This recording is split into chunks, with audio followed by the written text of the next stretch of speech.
आम्ही आपल्याला ऐकवणार आहोत कॅच द रेन वॉटर या विषयासंदर्भात कार्यकारी अभियंता संदीप खंबाईत, लघु पाटबंधारे विभाग, जिल्हा परिषद चंद्रपूर यांची हेमा बहादे यांनी घेतलेली मुलाखत.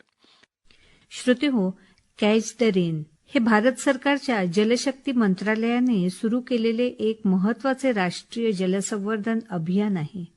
याचे मुख्य घोषवाक्य पाऊस जिथे पडतो तिथेच आणि तेव्हाच त्याचं पाणी साठवा.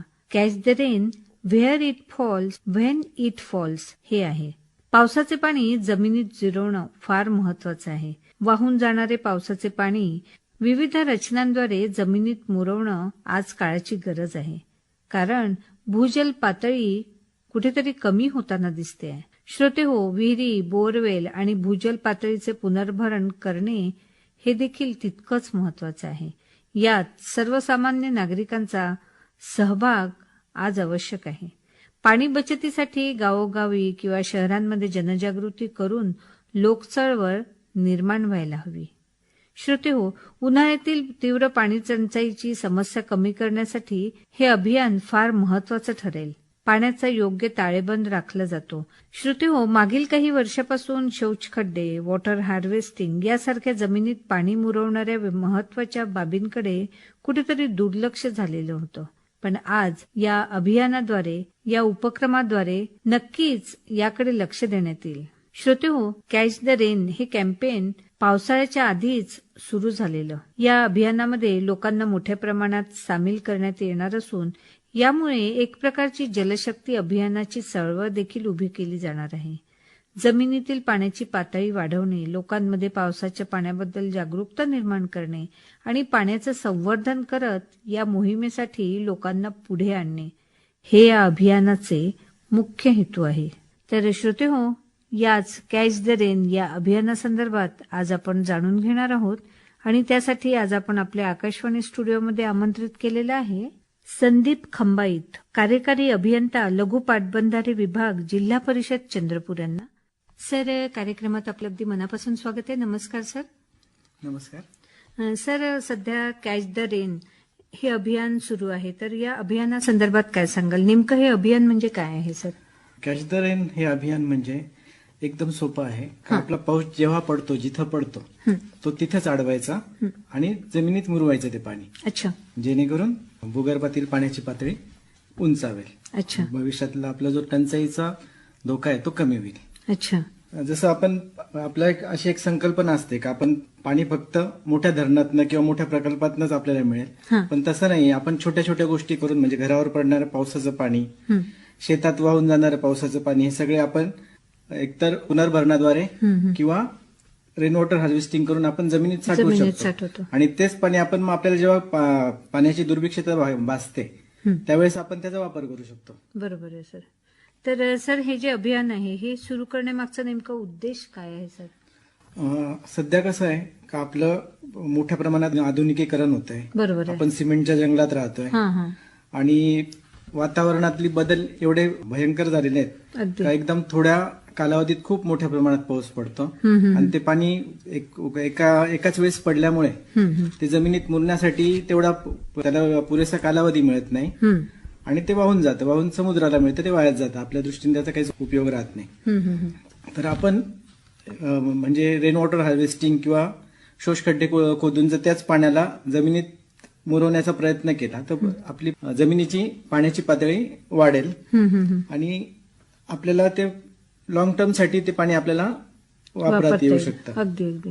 मुसळधार पाऊस जरी पडला, आपल्याकडे खूप पाऊस पडला, आपण म्हणतो आपल्याकडे 101% किंवा म्हणजे पाऊस सरासरीपेक्षा जास्त पाऊस पडला, जरी पाणी आपल्याकडे उपलब्ध असतं पण ते पाणी जमिनीत न मुरल्यामुळे आपली भूजल पातळी खूप वेगाने खाली जाते. बरोबर. त्याचप्रमाणे जो आपला उपसा आहे जमिनीत खालचा तो पण मोठ्या प्रमाणात वाढलेला आहे. त्याच्यामुळे पण पाण्याची पातळी खाली गेलेली आहे. जर आपण या पद्धतीने पाणी वाचवलं किंवा जमिनीत मुरवलं तर आपल्या पिण्याच्या पाण्याचा, शेतीचा, भविष्यातील भीषण पाणी टंचाईवर मात करणे हाच या अभियानाचा मुख्य उद्देश आहे. अच्छा, तर सर हे जे अभियान आहे कॅच द रेन, हे अभियान नेमकं कोणाच्या पुढाकाराने सुरू झालं आणि केव्हापासून सुरू झालं याबद्दल काय सांगाल सर? हे अभियान आपले भारताचे माननीय पंतप्रधान श्री नरेंद्र मोदी यांच्या संकल्पनेतनं राबवण्यात येत आहे. याची सुरुवात आपल्या जागतिक जल दिनी म्हणजेच 22 मार्च 2021 रोजी करण्यात आली आणि हे अभियान आपल्या केंद्र शासनाच्या जलशक्ती मंत्रालयाच्या अंतर्गत जलशक्ती अभियानामध्ये कॅच द रेन हे अभियान आपण राबवतोय. अच्छा, तर सर हे जे अभियान आहे कॅच द रेन, हे अभियान ग्रामीण भागात असेल किंवा शहरी भागामध्ये असेल, यात नेमका कसा फायदा होतो? कारण बराच आपण फरक बघतो आज शहरी भागातील आणि ग्रामीण भागातील. काय सांगाल सर? ग्रामीण भागात पडणारा पाऊस शेतातनं बऱ्याच प्रमाणात मोठ्या प्रमाणात वाहून जातो.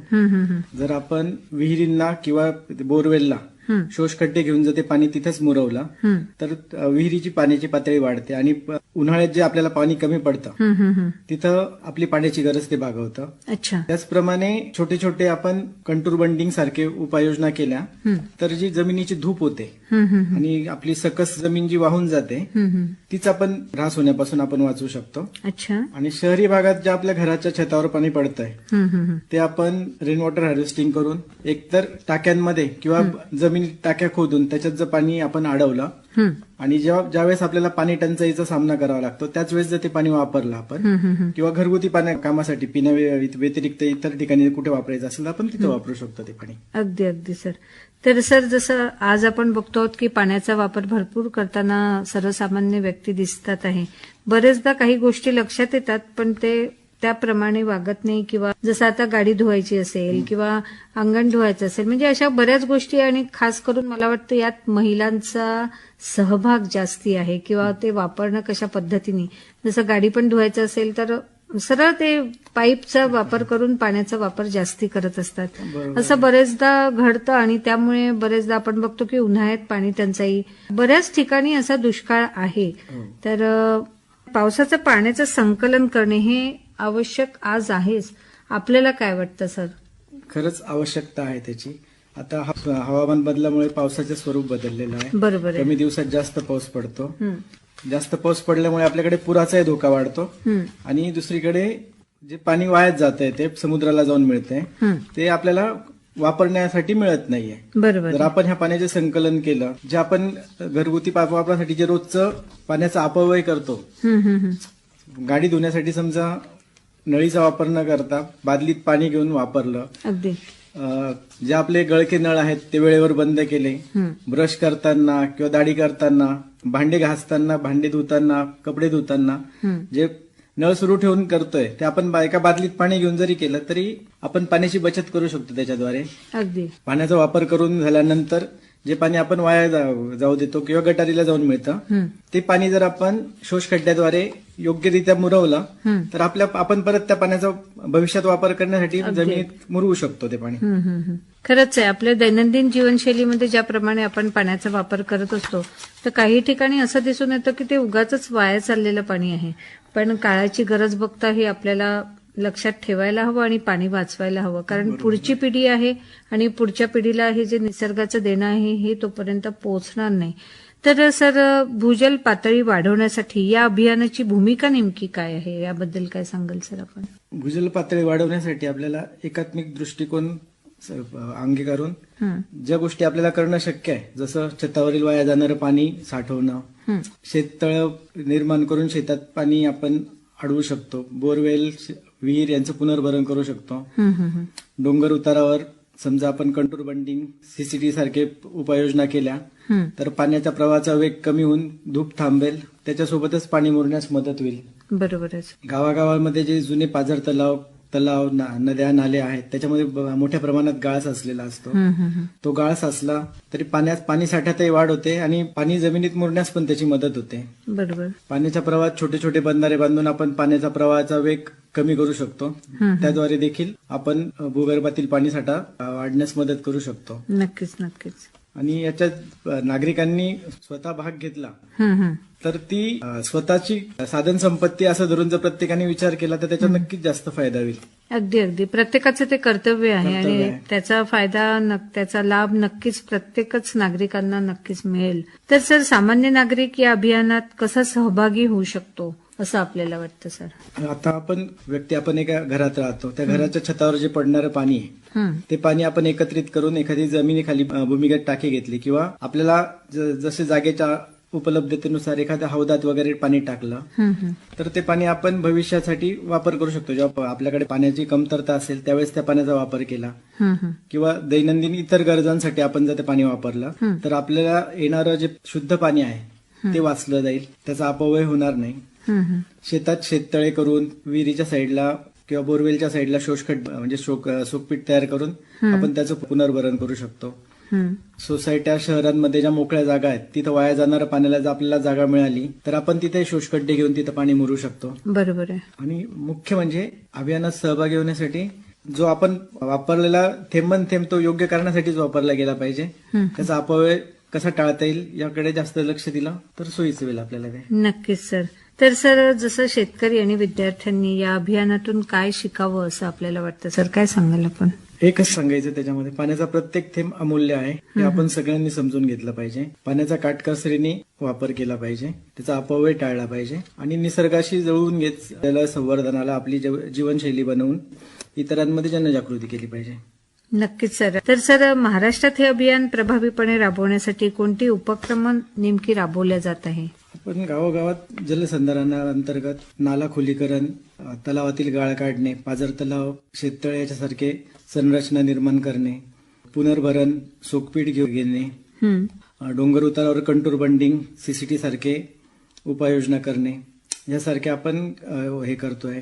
आता नवीन शहरी भागामध्ये नवीन इमारत आणि मोठ्या आस्थापनांना आपण रेन वॉटर हार्वेस्टिंग करणं बंधनकारक करतोय. ग्रामस्तरावर आणि शाळा महाविद्यालयात आपण पाणी साक्षरता अभियान आणि कार्यशाळांचे आयोजन करतोय. अच्छा. तर सर, जसं आपण मगाशी उल्लेख केला जलसंधारणाचा, आणि यामुळे पाण्याची जी भविष्यातील टंचाई आहे ही देखील कमी होऊ शकते असं सर्वांनाच ठाऊक आहे. आपण काय सांगाल सर या संदर्भात? कशा पद्धतीने कमी होऊ शकेल? जर आपण पाणी जमिनीत मुरवलं तर आपली जैवविविधता टिकून राहील. झाडे, गवत याच्यामुळे जमिनीची धूप थांबते. बारमाही नसलेले ओढे, नाले, नद्या या सगळ्या उन्हाळ्यातही प्रवाहित राहू शकतात. अच्छा. जमिनीची धूप थांबल्यामुळे मातीची सुपीकता टिकून राहते. उन्हाळ्यातील ज्या आता उष्णतेच्या लाटा येतात ते पण नियंत्रणास आपल्याला मदत होईल. आणि सिंचनासाठी शाश्वत पाणी उपलब्ध असल्यामुळे शेतकरी एकापेक्षा जास्त पिकं घेऊ शकतात. आणि यामुळे भविष्यातील पाण्याच्या टंचाई, जनावरांसाठी पाणी याची सुद्धा आपण भूगर्भातील पाणी वाढल्यामुळे पाणी टंचाई नक्कीच कमी होऊ शकते. तर सर, हे जे कॅच द रेन अभियान आहे यामुळे पर्यावरण आणि शेतीला कोणते दीर्घकालीन फायदे होतात? भूगर्भातील पाणी पातळी वाढल्यामुळे विहीर आणि बोरवेल आपल्याला त्याची जलपातळी कायम राहते. उन्हाळ्यातही पाणी उपलब्ध राहते. त्याच्यामुळे आपण उन्हाळ्यातही पिके घेऊ शकतो. आजचं जमिनीत मुरवलेलं पाणी भविष्यातली आपली हमी आहे. याचे प्रमुख दीर्घकालीन फायदे सांगायचे झाले तर विहीर आणि बोरवेलची जलपातळी कायम राहते. उन्हाळ्यात पाणी उपलब्ध राहतं. त्याच्यामुळे आपण दुबार पीक तसे उन्हाळी पिके घेऊ शकतो. शेतकऱ्यांच्या पिकांना शाश्वत पाणी मिळाल्यामुळे त्यांचे आर्थिक स्थैर्य निर्माण होते त्यांना. पिण्याच्या पाण्याच्या शोधात महिलांना लांबवर भटकण्याची वेळ येत नाही. पिण्याच्या पाण्यासाठी टँकरवर अवलंबित्व संपून गाव जलस्वयंपूर्ण होतात. अच्छा.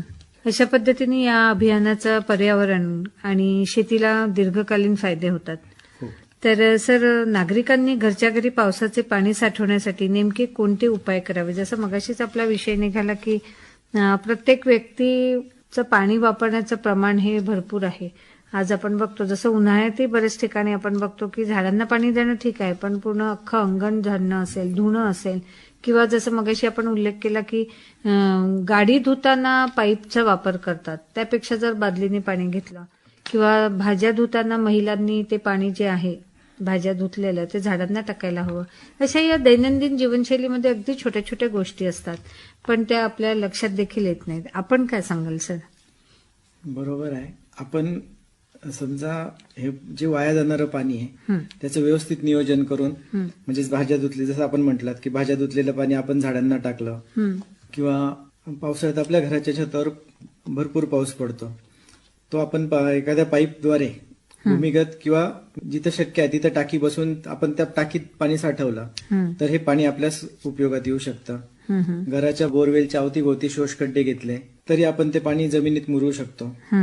घरगुती वापरातील आपलं जे सांडपाणी जातं वाया ते आपण योग्य प्रकारे शोषखड्ड्यात जर मुरवलं त्याच्यामुळे सुद्धा भूजल पातळी वाढेल आपली. नक्कीच सर. तर भूजल पातळी तर वाढेलच, पण त्यात आर्द्रता देखील टिकून राहण्याची बरोबर आहे. शक्यता नक्कीच चांगली राहील. नक्कीच.